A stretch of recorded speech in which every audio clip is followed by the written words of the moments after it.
Okay. Welcome everybody. Just the opening affirmation for this meeting. Seek knowledge for understanding. Have purpose in all that we do. Stand tall.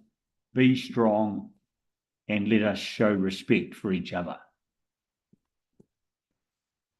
Okay. Do we have any apologies? Apologies for lateness. Might be here. They might be here. Mayor Tanya Gibson and our CE Joe Sunderland are caught up at a DWC meeting, so they should be here shortly. Thanks, Tim. Somebody want to move? Move. Thanks, Festy. Seconder. Peter. Thank you. In favour? Okay, declarations of interest. And none received. Okay, public forum, petitions, deputations. Received. Okay, confirmation of minutes on page 2 of the agenda.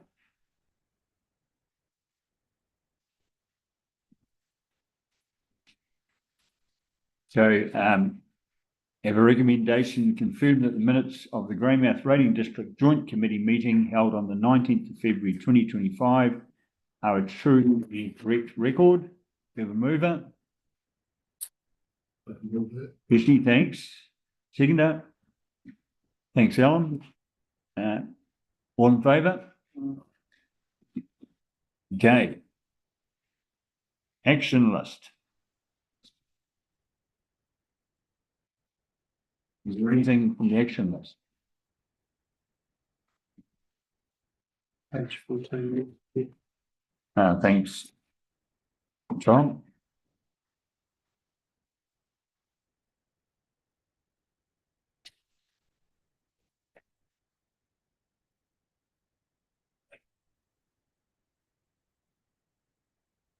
Okay, action 1. So my memory of it is that this one stemmed from a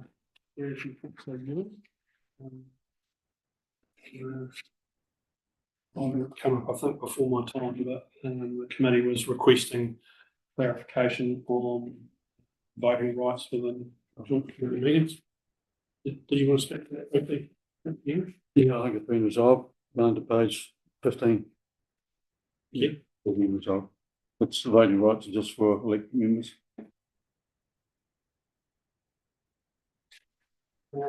Action 2, which was to circulate the draft nature-based solutions report for Range Creek to the committee.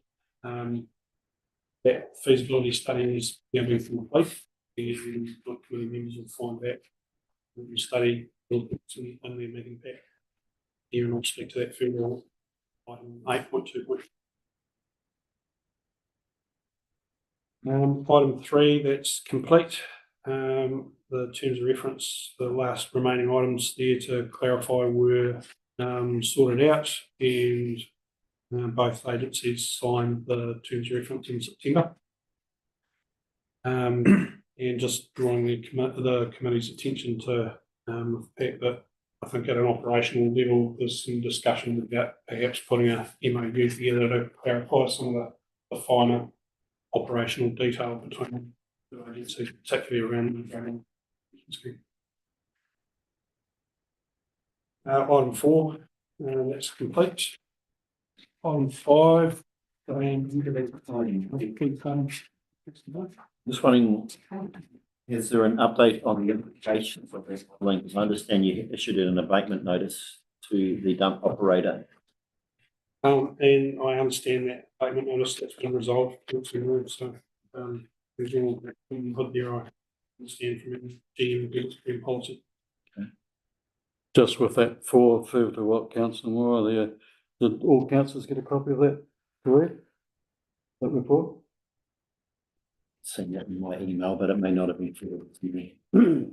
May I suggest an action point, Mr. Chairman, that yourself and the Chief Executives and the Mayor and probably associated parties, you can have a later discussion on that with them down the track somewhere. It'd be good just to see that progress with this particular issue. Thanks, Paul. So you will note that. Yep.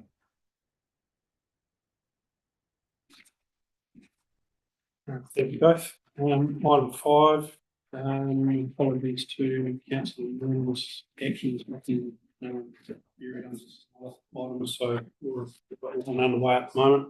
And like I said, that fee is ready to go. Item 6, so this was a request from Councillor Gibson, if I remember it, to bring options to bring the Cobham seawall into the Greymouth Special Rating District, and we've responded to that within the action log there. So, any further questions from you, Councillor Gibson, on I that? understand we have to send a formal letter, is that correct? Requesting you transfer it or Correct. put it in your care? Yeah, decision made by West Coast Regional Councillors as to whether they wanted to progress with that or not. Okay. Yeah.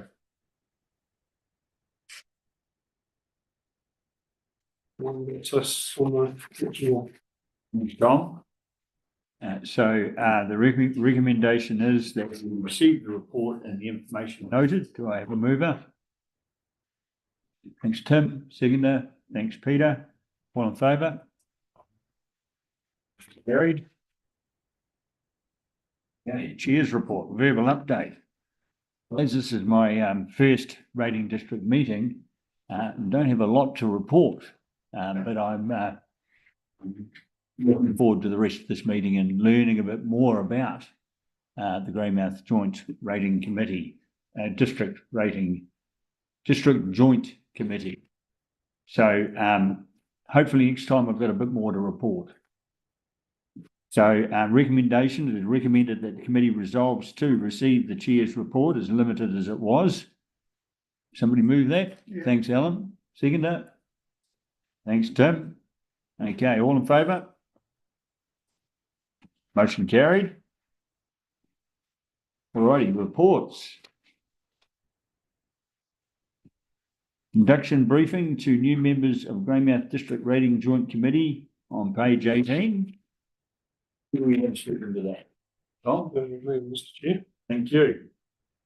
So presentation of this report from this committee, this stemmed from a suggestion from a Bolton District Council councillor in respect of the Westport Joint Committee, in anticipation that there'll be new members in that committee. We thought we'd apply that to the other joint committees. That's yours. Which right. Morning, Tanya. Morning. Joe. Welcome on board. Great.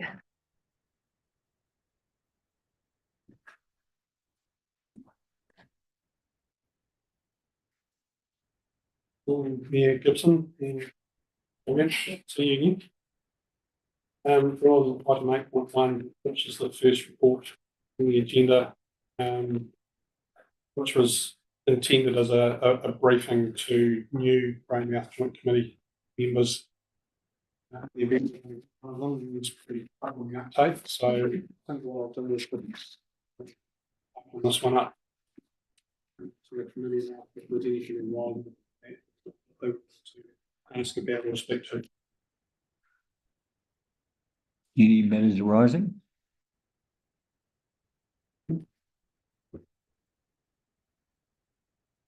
Okay.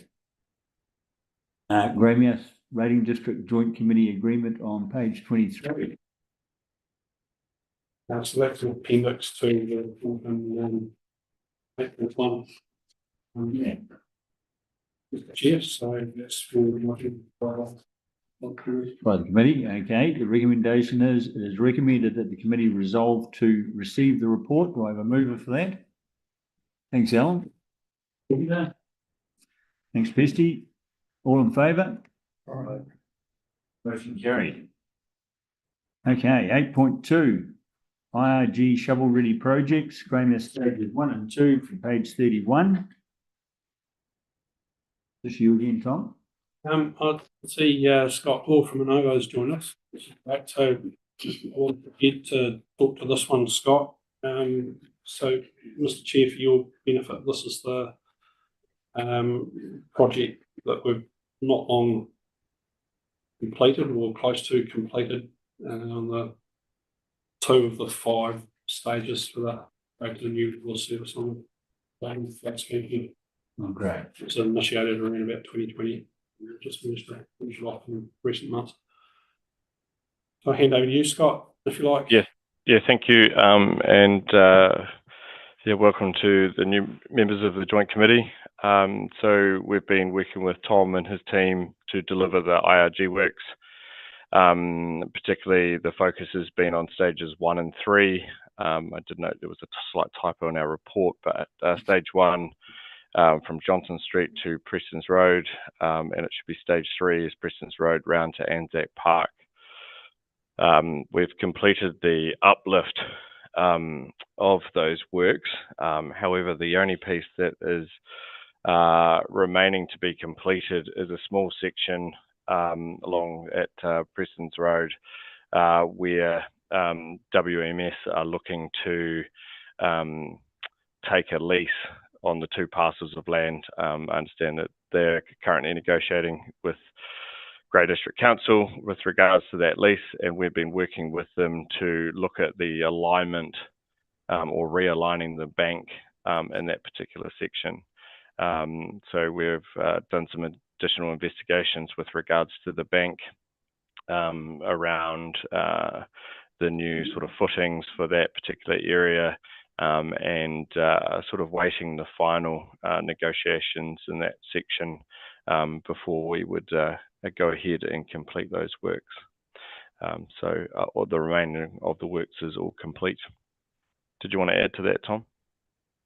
Yeah, sure. Thanks, Scott. So reached the stage of practical completion in June of this year. It's got a 12-month fixed liability period on it, so we'll get there. Final completion certificate June 2027.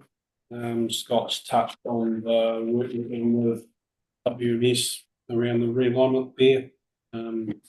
As far as regional council is concerned, the ball's in WMS's court at the moment. We've carried out the feasibility work that we agreed we'd do for them and presented that to them, and waiting for a response from them about what we want to do next, whether they want to proceed further with that realignment or not. And from a budget point of view, as far as Greymouth stages 1 and 3 are concerned, we're on track to land or complete the project within budget. Working closely with Curtis and team and Peter O'Sullivan over the negotiations with WMS to ensure that both agencies are on the same page. Any matters arising? Questions? Just a question, Tom, with the Westland Mineral Sands issue, we're coming up to the mowing in the office season shortly, and the timeline with the Christmas New Year break. We're going to get a response to them before Christmas. We indicated urgency, because every day we delay, we're vulnerable. I'm quite keen to have a catch up with Curtis after this meeting, because I understand you guys are meeting with them this week. That's yeah. And so we'll get a bit of a sense of where WMS are out at on that meeting. Yeah, just so like Christmas New Year break. Great, thanks. Alan? I'd just like to make a general comment on the Grey Flood Wall. When the town was flooded back in '88, the minister came down and said, fix the problem. Now, the work was started before the end of that year, and it would have been completed within 2 years, that whole flood wall. We've gone backwards. Like, the council's getting too pedantic with its consenting. You know, you should have just got in and done it. The council has made the consenting process so difficult, it's even called its own projects up. Like Westport, for instance, is held up now waiting on consent. Westport was flooded 5 years ago. The bank is nowhere near started yet. We heard in the meeting last week that the council had spent almost $7 million on consenting and consultants. Now, the original bank was only going to cost 10. And in the industries that I'm involved in, we're having the same problem. The council consents are too structure. Can I just say, councillor Birchfield, that they are operational matters and really should be dealt with in an operational space. No, Colin, no, Colin, this is an issue that the ratepayers are paying for in this, costing the ratepayers. And it needs to be brought up and faced by the council. Scott? Through the chair. Yeah, so just like to confirm that the consents for all of the stages 1 to 5 have been completed in a prior consent. The only one that we're talking about that would need an amendment to this consent is the changes required for the alignment along Preston's Road for WMS. The rest of it is currently consented. Yep, thank you, Scott. Doesn't change what I've said. No, I just thought I'd update for Greymouth. Okay, thank you. Chair. My comment. A lot of this money coming from central government, tens of millions, is contingent on following their prospect of how this money is spent. We have obligations to the Crown because it is Crown money on a 60-40 split. And if they say there's some hoops to do consenting wise, we do them. Otherwise, we would not get the finance. And I disagree entirely with Councillor Birchall's view on that, because it's progressing pretty rapidly and for the benefit of everyone. And if we didn't have the government money, we'd be very vulnerable for everyone. That's the end of the story. $7 million on consenting and consulting for Westport, no acceptable. That job should have been started years ago. If I could finish what I'm saying about the interference from Councillor Birchall and interruption. Yeah, well, I think we need to, in terms of this meeting, we need to stay focused on the fact that it's matters arising from 8.2. So it's matters arising in terms of the shovel-ready projects and really in terms of questions of either Scott or Tom. So if we can just keep it to that, I think we'll keep progressing this meeting far more effectively. So there being no further matters, Tim? Question. Do you have an indication through the chair of what the budgeted cost would be to WMS to shift the floodwall to that section? Scott, can I get you to respond to that one, please? Yeah, so they have indicated that they would like to, or have an appetite to spend or contribute around an additional $250,000 to that section. So that's on top of the current allocation of costs that was already in the budget. And that would be sufficient to complete that section if it was moved? We're negotiating in sort of the around sort of an additional 10 to 20,000 with them at the moment. Thank you. Any further matters?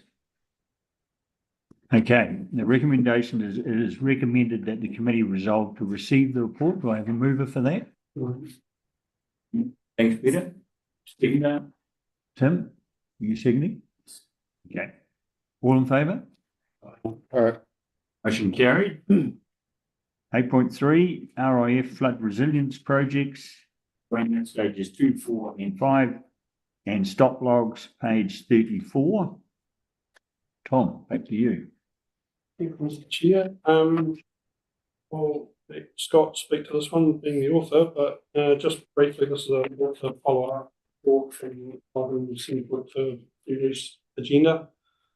And we have been successful with our bid to tranche 2 of the Regional Infrastructure Fund for flood resilience projects. And I'll let Scott speak to where we're heading from there with it. Yeah. So thank you, Tom, and through the chair. So 2, 4 and 5 are the remaining stages of the flood banks. As Tom said, that funding has now been sort of made available, and we're working through some of the requirements that they require around the conditions precedent of the funding. With that, we've been back out to the incumbent contractor who was awarded, through the original tender. We put all 5 stages out to tender. However, we only proceeded with stages 1 and 3 at the time. So we've gone back out to update the pricing from that contractor to complete the works, and it sort of currently sits still within the budgets that we allocated for this funding.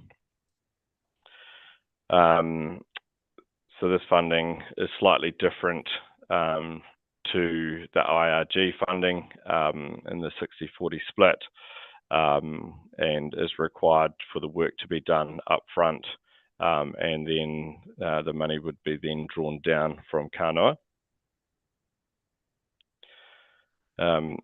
So at this stage, we're looking to get approval through West Coast Regional Council around the approval to engage the contractors to complete those works. And then we will then look to set up some series of engagement and designs with the engineers around the observation of those works. And then the other part to this is around the stop logs, particularly at the railway and at the bridge, where we're putting stop log flood barriers in place, or looking to upgrade the existing systems to be more user friendly in those spaces. Thanks, Scott. Anything further, Tom? Just wanting to make sure that committee members are clear about the terms of the contract, the funding agreement that we've been offered by Kanoa. We'll get just on that. We're just working through the finer detail at the moment, but I don't see any obstacles there, and Operations Committee voted to accept the terms and conditions such as they are at its most recent meeting. So it is grant funded. Some councils have been offered suspensory loans, so we've done quite well there in that it's a grant rather than a loan. The funding assistance rate is 60% Crown funding, 40% local share. So that's 2.4 million Crown and 1.6 million local share. Our current program at the moment is stages 2, 4 and 5 complete by August 2026, and other items, i.e. the floodgate upgrade, complete by June 2027. Councillor Gibson. This is item 8.3. Why does it talk about the Hokitika? Apologies, Councillor Gibson, that's my fault. I wasn't reading through the papers clearly. Yeah, I was a bit confused because I was waiting for the pictures of it. It should read Greymouth stages. Yeah. Okay. Apologies for that. Just out of interest, could you explain a little the difference with the barriers where the railway are and the bridging? What's the difference with the new system? So what we're doing at the moment is a bunch of optioneering work to figure out how best we can upgrade the current system. So if we're talking floodgates generally, there's a range of different options, from the concrete stop logs as are at present, and they're pretty clunky to operate, aren't they, Kirk? As opposed to some other option which might be a swing gate or something along those lines. Okay, so just kicking the optioneering, keep this committee and Council's Operations Committee abreast of where we get to. Okay. With the preferred option and the cost for that. Okay. Any other matters? Recommendation: it is recommended that the committee resolve to receive the report. Do I have a mover? Christie, Digna? Yeah. Thanks, Alan. All in favour? Right. Motion carried. 8.4, flood resilience, tranche 3 projects, Range Creek and Saltwater Creek, page 37. Tom. Thanks, Mr. Chair. So at the last joint committee meeting, members might remember the committee approved the progression of 2 projects and approval of funding associated with that. The first was picking up on the work that Roulette had been doing on an attenuation basin system for Range Creek. And then the other was starting to investigate issues and options around the flooding that we've been, on local residents here have been suffering down Saltwater Creek. So what this paper is about is reporting on progress on both those items. So as I mentioned earlier, the Range Creek Goblin Attenuation Basin feasibility study, that's now complete. When we spoke to you in February, it was in draft form at that point. And we've got a draft brief for flood mitigation investigations prepped, and that's in front of our preferred supplier for those services at the moment for pricing and other matters. But most critically, the Minister for Regional Development has made a call for a further tranche of flood resilience projects, and I think we indicated that this might be a possibility back in February. So staff here put considerable effort into preparing bids to go forward to Te Ora Kahika and then Kano and then on to the Minister. And we completed that in September, and in early November we were advised that 3 of the 6 initiatives the Regional Council had put forward had made the first cut to go to Minister Jones, and included in that first cut is a package that we put together, both the Cobden Attenuation Basin project and the Saltwater Creek investigation project. So that's good news. It's gone to Minister Jones for his consideration.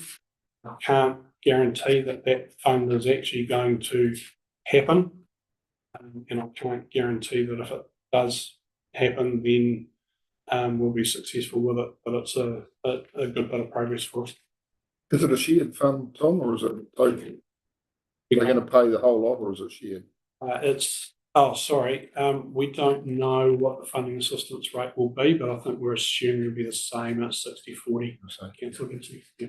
That's good news, though, isn't it? Yeah. So there's a glimmer of light there. So we'll carry on doing the work that we discussed with you back in February. Those early investigations around both items in the meantime while we're waiting. And we won't like to get an outcome or an answer on the outcome of those bids until mid of next year anyway. But Range Creek is not included. Okay. Range Creek didn't make it. Yes, it did. Oh, it didn't. Yeah, so sorry, I'm confusing people here. I'm flopping around between terminology. So the attenuation basin is on Range Creek. Yeah. And given our commitments to current capital projects that we do have approval for, and we do need to deliver on to make sure that we're a good fit for future funding. That's our focus, and we'll work between Saltwater Creek and Range Creek and around that work. Any other questions? Thanks, Tom. The recommendation is recommended that the committee resolve to receive the report. Do I have a mover? Thanks, Tim. Seconder. Thanks, Peter. All in favour? Aye. Motion carried. Greymouth 8.5, Greymouth Flood Protection Scheme Asset Transfer, page 73. Oh, Mr. Chair, again, this is a report on progress since our last meeting. So for Regional Council's catchment management, our focus since that last meeting has been on developing the Council's new asset management system, which we've been successful with delivering and live in September. As part of that piece of work, Council staff did a re-inventory of all its flood assets up and down the coast. With respect to the Greymouth Flood Protection Scheme, both the councils had asset lists or asset registers, and they weren't consistent with each other. They weren't talking to each other. So we commissioned an independent inventory, which was done for us by Davis Ogilvy, and we've received that, and we're in the process of getting that into our asset management system. Once that's been achieved, then we'll bring staff from both agencies back together and work through portioning assets by function. I think it's fair to say, Curtis, at the moment, we've got generally really good agreement between staff. It's just a couple of 3 items in there that might require some discussions for you to see to resolve. One of them was the Johnson Street pumping station. Well, I don't think we've come to any agreement over that, and with the Three Waters shake-up, Yeah, so that does we need a to little bit further. sit down, both councils, and discuss what's going to happen there. Absolutely. We'll go. Thank you, Councillor Gibson. So once we've resolved that at staff level, we'll bring full schedule to the next joint committee for your endorsement, and then on to the respective councils for approval. So maybe we need to take out on page 75 the line that says the station structural housing is an integral part of the floodwall and be considered a asset.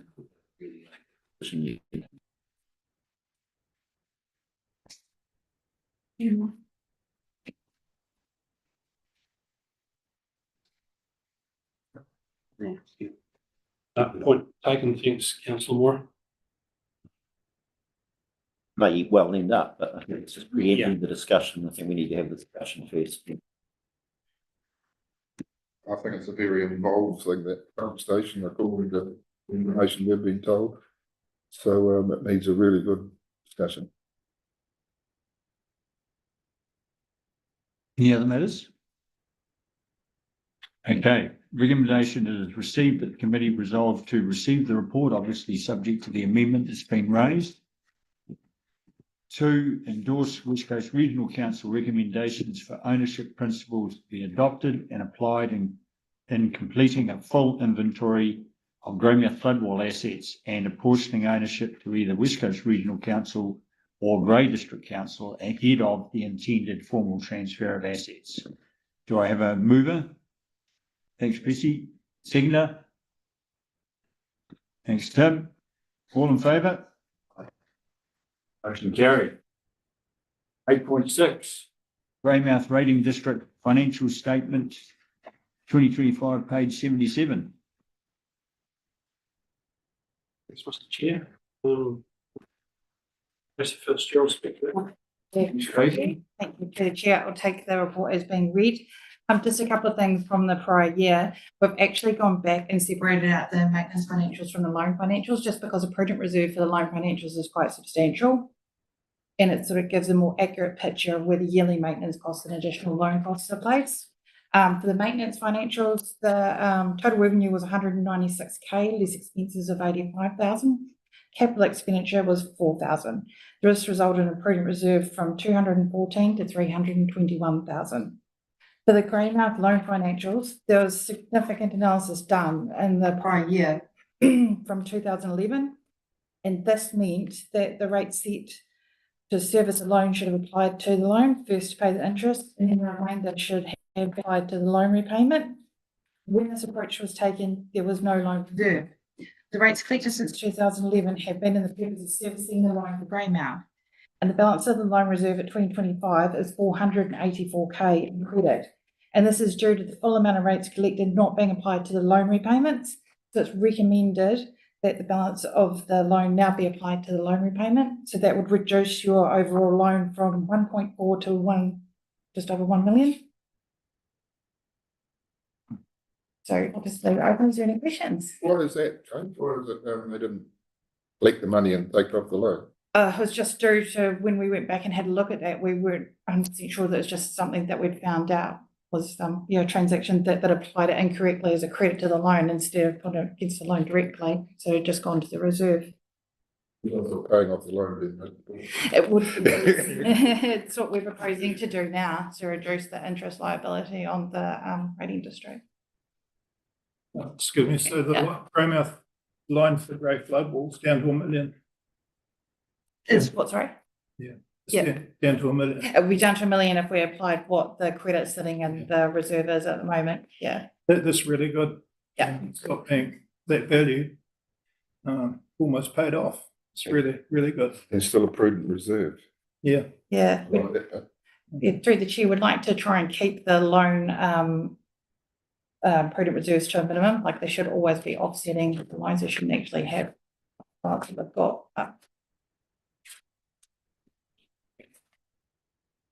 Any other questions, Tracy? Okay. Well, we further? Nothing further from me, Tracy? Thanks, Tracy. Okay. Thanks, Jason. Okay, the recommendation, it is recommended that the committee resolve, receive the report. 1, 2, accept the financial statement for the 2024-25 financial year. And 3, apply the balance PF, the Greymouth loan reserve to loan repayments. Do I have a mover? Thanks, Alan. Dinda. Thanks, Peter. All in favour? Aye. Against? Motion carried. Okay, 8.7, Greymouth Rating District Annual Works Report Year 2025 on page 81. Back to you, Tom.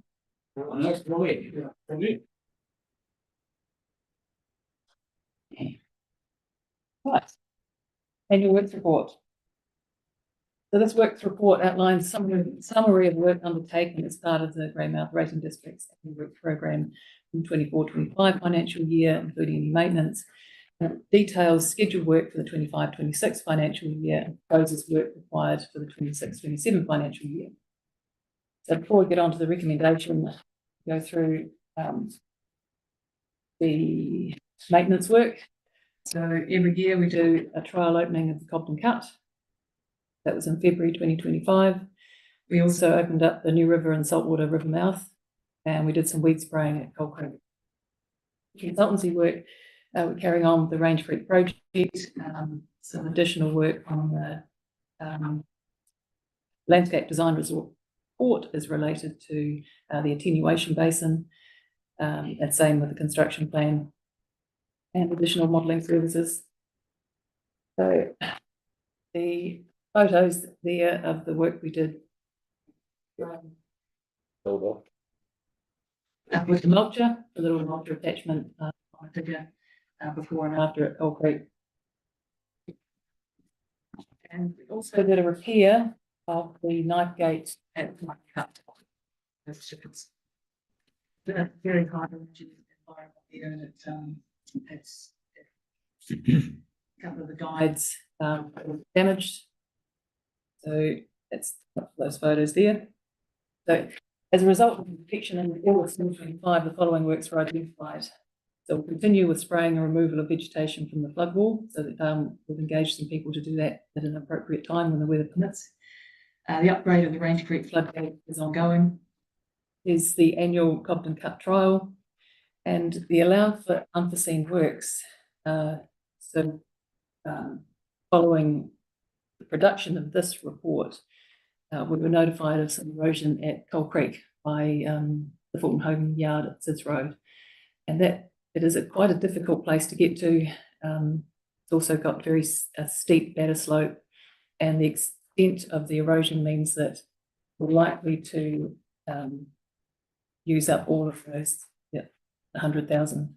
So we're still working on the design and putting the tender together, but I would expect, because of the difficulty of that site, we may end up using all that for that one particular work. Is that just after the recent flood or It's cut and then? it's exacerbated it. But there's a couple of spots along there that we've got some photos of when that was originally that bank was built back in '88. You know, when the Grey River went through there.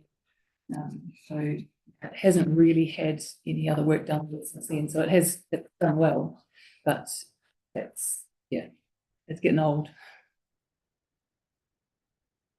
Just one question on that last sentence.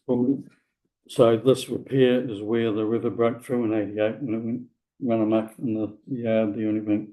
That's where it actually failed. One of the places, yeah.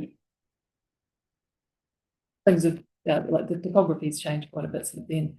Fulton Hogan have built up that yard quite a bit. So the lay of the land is quite different to what it was in '88. So yeah, our proposed maintenance rate, right, which I've got a general maintenance rate, what I just detailed there, including open revenue reference outlet, engineer cost recovery and insurance, the infrastructure insurance cover of 187, noting that we are quite likely we're going to use up that 100,000. So I'll carry on to what I suppose we do recommendation now, do we, before I go on to general business? Yep. Right. Go back to, Any other questions? Okay, Oh, I've got a question there. The likes of the Cobden, oh, not the Cobden, the Pole Creek floodwall, is there regular monitoring of it? Like you see, there's been patches, but nothing's been done since '88. no, it hasn't got to the point where it really needed it. We have noted that there was, it had started to undercut because the main river has shifted over, say, the period of maybe 8 to 10 years. So we get regular cross sections, and one of those cross sections runs right through Portenhogan Yard. So you can see that the towwig is shifting over and putting more pressure on that bank. So we have been monitoring it. I was just thinking preventative maintenance, it was all. Quick question for Pauline. The unforeseen works, you set it at 100,000. So basically you set the rate just to top that up, back up to 100,000, depending on what happened the previous year. Usually, well, I think that might be a bit higher than what we have in the past, but it's just a. So does it keep building is what I'm asking? Or do you keep it at 100,000? Well, if I look around and see that there's potentially some issues, then I've increased it from 50 to 100, and we had increased it to 100, thinking there are potentially a few faults around the place. There's a we've done a wee bit of work at Blaketown as well. Again, the channel was shifting over onto the true left, and there was a bit of few erosion scours, so we've fixed that up. And that's another place that we monitor as well. Yeah. But we increased that because I think that there's more issues to look at the moment. If you didn't use it in any particular year. It rolls over. It rolls over. Yeah. Always hope that it does. Through the chair, just on your finance report, you can see other income rates were set at 190,000 in the 24-25 financial year. So it's a similar proposal.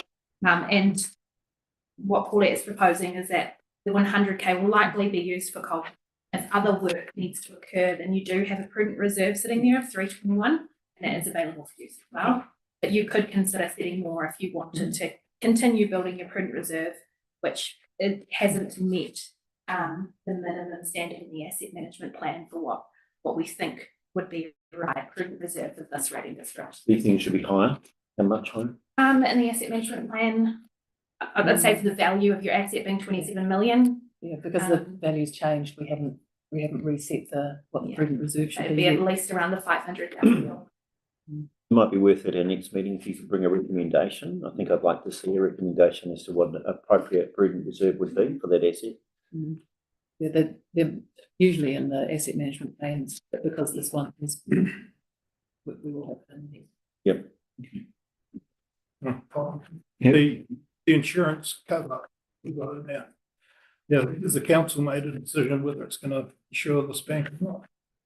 It's got to come back to the council, doesn't it? Through the chair, we didn't do any insurance consultation with joint committees due to the value of those assets. We saw insurance as a requirement. We can bring that to the council, but generally due to the value of these assets, we wouldn't consider insuring them. But if the committee would like us to consider that, we can look at options. what's the view around the table? Like to review it, yeah. It's insured, that's the main thing. Currently insured. So is there a general consensus that the insurance be reviewed? Is that what you're asking? Well, it was explained yesterday, the process for making a claim, you've got to have the $1 million claim big enough for $1 million excess. That's really not clear whether we can actually get an insurance claim in, is it really? Hi, May. I'm Chantal. I'm the project accountant at council, and I look after the insurances and have been working with Aon and both NEMA to understand the excesses and all the things to do with infrastructure insurance. So what's happened with the smaller rating districts is we've gone to them and we've asked them what their feeling is on insurance, as there's been some feedback there that in some of those cases, they've got assets that are quite valuable and a very small rating base. And obviously that puts a lot of pressure on a handful of people. We've also asked those smaller rating districts if they see value in the insurance. What's happened is part of that, we've gone and got resolution or to questions from both NEMA and Aon. The NEMA portion, I think you may be aware, accounts for 60% in the event of an emergency, or up to 60%. If there is insurance available in the third party market, so that's 40% that we're insuring through third party, and we choose not to take it, then the scheme no longer qualifies for the 60% NEMA contribution.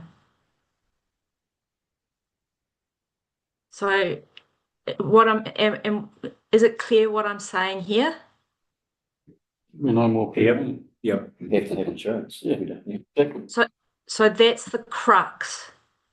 If you have assets that are worth a lot, so in the JCs, as Shanti said, we didn't come to the JCs to put the options to them because your assets in general are worth a lot of money, and the risk of not insuring, we felt that it was potentially not something that we would bring to the JCs.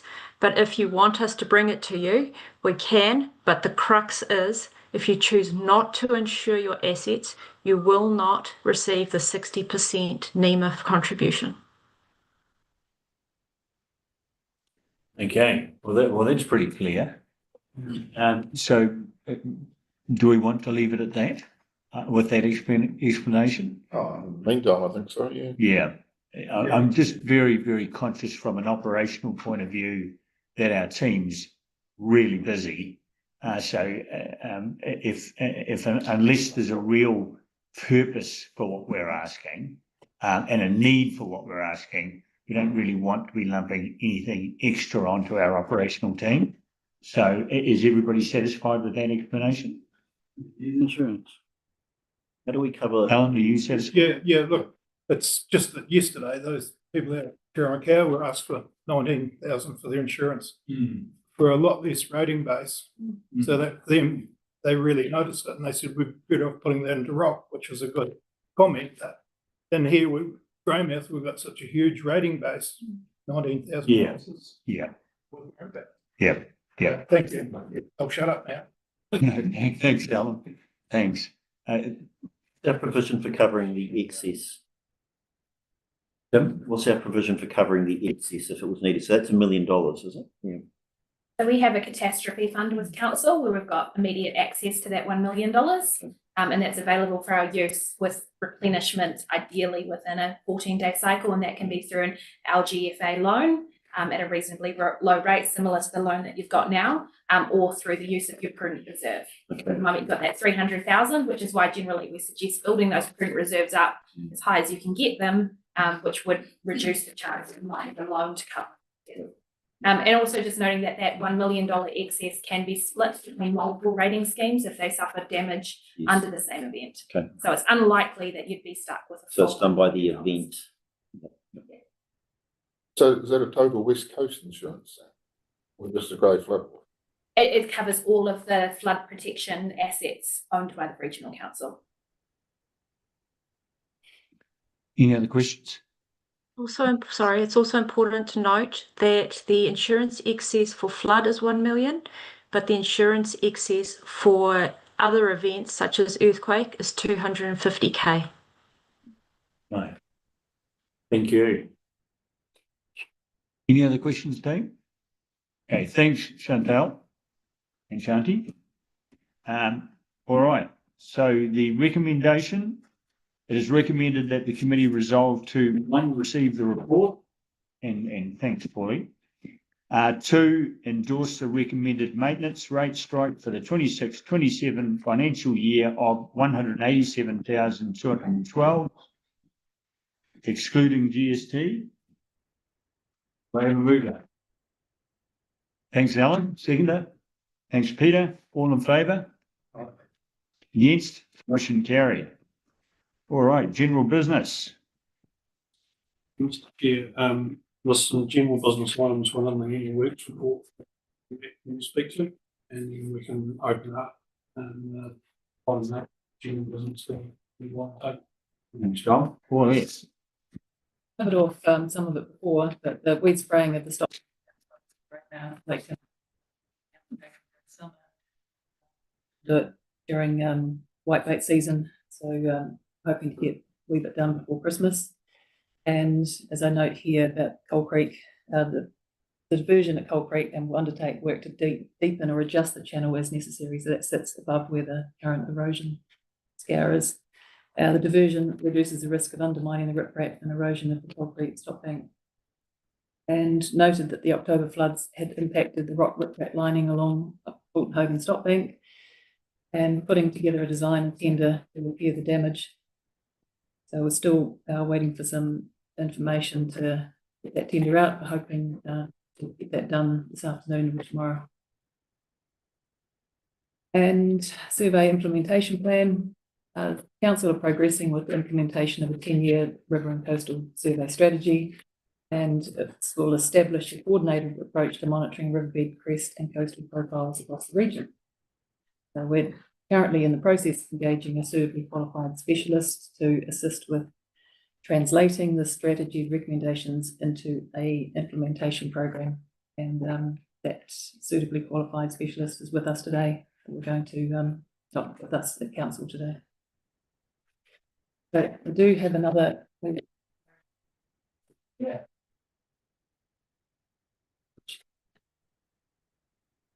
I only just completed this board meeting, so we will email it out. It's just an update on the progress of the Range Creek Culvert Improvement Project. So it was originally endorsed by the Joint Committee in 2017, and earlier works included the construction of the sacrificial fund around Nelson Key. It was completed at a cost of $36,000, alongside the commissioning of design work for the culvert upgrade. So the culvert upgrade design process was paused due to a potential conflict with the upgrade of stage 5 of the Cobden Bank. Following confirmation of the site layout, impact minimal. So our current work streams include finalising the proposed operating regime, controls and automation concept, and a draft site layout alongside a summary of concept design. So we're progressing towards detailed design and preparation of construction documentation, with updated cost estimates still to be confirmed. So the original estimate of 100,000, if you take, I'll go here, estimated budget was 100,000. If you extrapolate that out, it's probably up to 130 now. Approximately 25,000 has been spent on consultant and engineering costs between 2018 and 2024. But we will get this emailed out to you. Any questions? Okay. Thanks, Pauline. Any other general business? I'll just make a general comment on the solution to Range Creek. But before I go too far, it's not an option at the moment. It was suggested by Tony Coachon a few years ago. Range Creek could be diverted out into Lake Ryan. That would take it completely out of Lower Cobden altogether. But the council would have to buy the land. I'm not suggesting we do it at the moment, but it is really probably the best long-term solution, is to divert Range Creek completely away from Cobden. In the future, if that land ever came up for sale, it may be worth the scheme looking at it, because that would remove that threat of flooding. I'm just saying that. I'm not saying we should do it, maybe in the future. Thank you. Peter? Just one question in general business with Tanya here and Joe, in relation to page 8, just to follow up on general business they brought in February last year. On receipt of the Land and River and Sea report that was sent to the GDC, was that passed on to the GDC councillors for their information? Tim wasn't. Yeah. Just through the chair from money that circulate the honesty. It's not on my email list. Put up these, the action to go to councils, please. Okay, That'll be passed on to graduate councillors. That's a motion. well, it was an action point back in February, hasn't been carried out, it was passed. Moved by Hannah, seconded by me.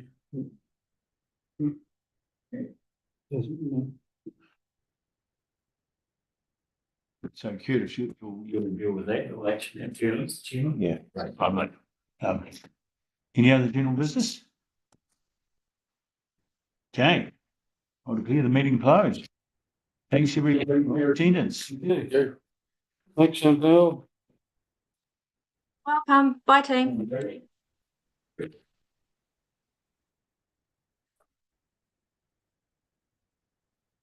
How did you? How many do I?